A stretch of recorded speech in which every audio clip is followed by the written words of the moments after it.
السلام علیکم۔ آج ہم شروع کریں گے سورہ بقرہ کا رکو نمبر 3 اردو ٹرانسلیشن کے ساتھ۔ بسم اللہ الرحمن الرحیم۔ شروع اللہ کے نام سے جو بڑا مہربان نہایت رحم والا ہے۔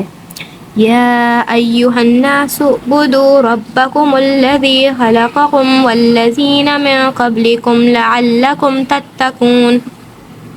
اے لوگوں، اپنے رب کو پوچھو جس نے تمہیں اور تم سے اگلوں کو پیدا کیا، یہ امید کرتے ہوئے کہ تمہیں پرہیزگاری ملے گی۔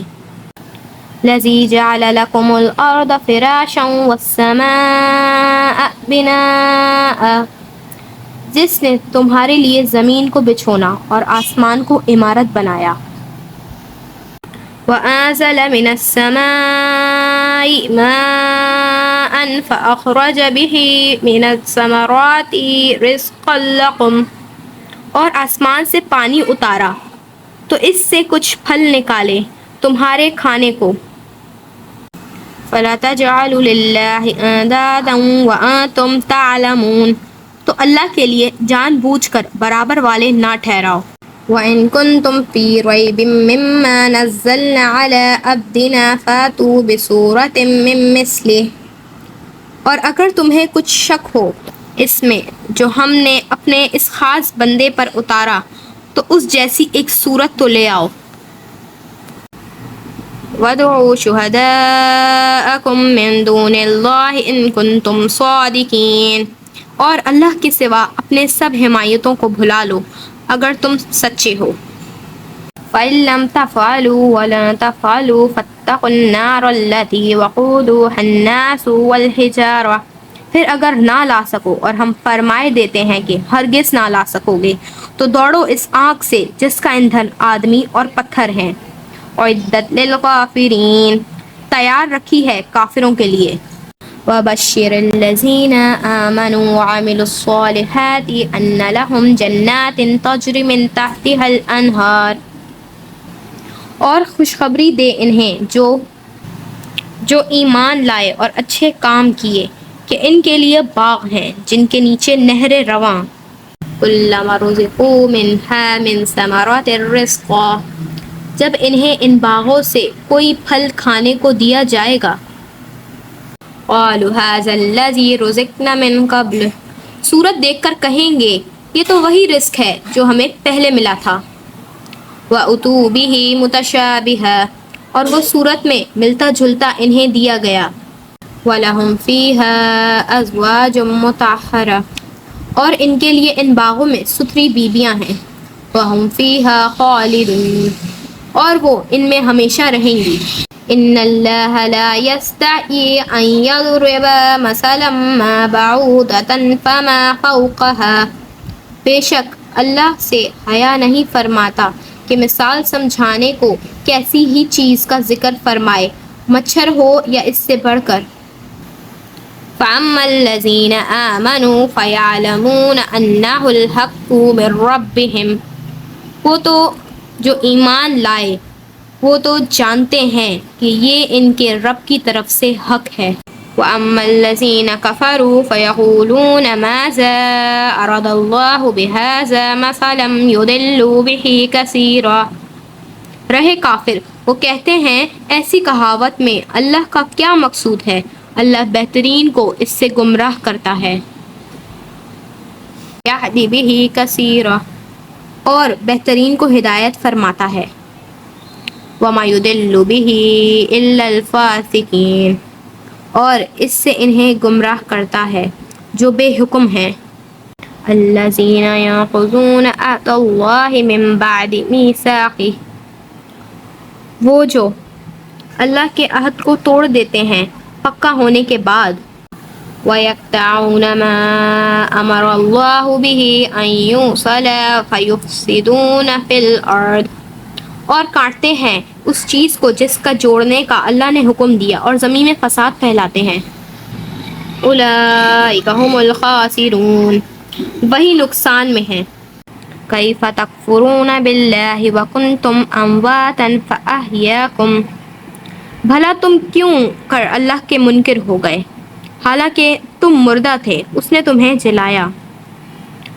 ثم یمیتکم ثم یحییکم ثم الیہ ترجعون. پھر تمہیں مارے گا، پھر تمہیں جلائے گا، پھر اسی کی طرف پلٹ کر جاؤ گے. هو الذی خلق لکم ما فی الارض جمیعا.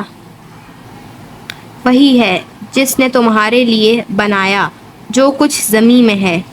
ثم استوى إلى السماء فسوهن سبع سماوات. پھر آسمان کی طرف استوا قصد فرمایا تو ٹھیک 7 آسمان بنائے. وَهُوَ بِكُلِّ شَيْءٍ عَلِيمٌ. وہ سب کچھ جانتا ہے. شان نزول. یہ آیت ان لوگوں کے حق میں نازل ہوئی جو ایمان لانے کے بعد کافر ہو گئے، یا یہود کے حق میں جو پہلے سے تو حضور صلی اللہ علیہ وآلہ وسلم پر ایمان رکھتے تھے مگر جب حضور کی تشریف آوری ہوئی تو منکر ہو گئے، یا تمام کفار کے حق میں کہ اللہ تعالیٰ نے انہیں فطرت سلیمہ عطا فرمائی، حق کے دلائل واضح کیے، ہدایت کی راہیں کھولیں، لیکن انہوں نے عقل و انصاف سے کام نہ لیا اور گمراہی اختیار کی. منافقین میں سے 2 آدمی حضور صلی اللہ علیہ وآلہ وسلم کے پاس سے مشرکین کی طرف بھاگے. راہ میں یہی بارش آئی جس کا آیت میں ذکر ہے. اس میں شدت کی گرج، کڑک اور چمک تھی. جب گرج ہوتی تو کانوں میں انگلیاں ٹھونس لیتے کہیں یہ کانوں کو پھاڑ کر مار نہ ڈالے. جب چمک ہوتی چلنے لگتے، جب اندھیری ہوتی اندھے رہ جاتے. آپس میں کہنے لگے اللہ خیر سے صبح کرے. تو حضور کی خدمت میں حاضر ہو کر اپنے ہاتھ حضور صلی اللہ علیہ وآلہ وسلم کے دست اقدس میں دیں. چنانچہ انہوں نے ایسا ہی کیا اور اسلام پر ثابت قدم رہے.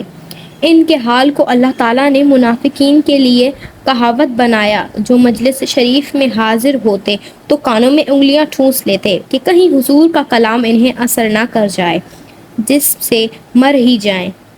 اور جب ان کے مال و اولاد زیادہ ہوتے اور فتویٰ غنیمت ملتی تو بجلی کی چمک والوں کی طرح چلتے اور کہتے کہ اب تو دین محمدی سچا ہے. اور جب مال و اولاد ہلاک ہوتے اور کوئی بلا آتی تو بارش کی اندھیریوں میں ٹھک رہنے والوں کی طرح کہتے یہ سنت الہی ہے کہ کتاب میں ترتیب کے ساتھ ترغیب ذکر فرماتا ہے. اسی لیے کفار اور ان کے اعمال و عذاب کے ذکر کے بعد مومنین اور ان کے اعمال کا ذکر فرمایا اور انہیں جنت کی بشارت دی. یعنی نیکیاں وہ عمل ہے جو شرعتاً اچھے ہوں، ان میں فرائض و نوافل سب داخل ہیں. عمل صالحہ کا ایمان پر عطف دلیل ہے اس کی کہ عمل جزو ایمان نہیں. مسئلہ یہ بشارت مومنین صالحین کے لیے بلا قید ہے اور گنہگاروں کو جو بشارت دی گئی ہے کہ وہ مقید بمشیت الہی ہے، چاہے عذرا کرم فرمائے، چاہے گناہوں کی سزا دے کر جنت عطا کرے. جنت کے پھل باہم مشابہہ ہوں گے اور ذائقے ان کے جدا جدا، اس لیے جتنی کہیں گے کہ یہ پھل تو ہم پہلے بھی کھا چکے ہیں مگر کھانے سے نئی لذت پائیں گے تو ان کا لطف بہت زیادہ ہو جائے گا. جتنی بیویاں خواہ حوریں ہوں یا اور سب زنانے عوارض اور تمام ناپاکیوں اور گندگیوں سے مبرا ہوں گی. نہ جسم پر میل ہوگا نہ بول و ابراز کے، اس کے ساتھ ہی وہ بد مزاجی بد خلقی سے بھی پاک ہوں گی. یعنی اہل جنت نہ کبھی فنا ہوں گے نہ جنت سے نکالے جائیں گے. اس سے معلوم ہوا کہ جنت و اہل جنت کے لیے فنا نہیں.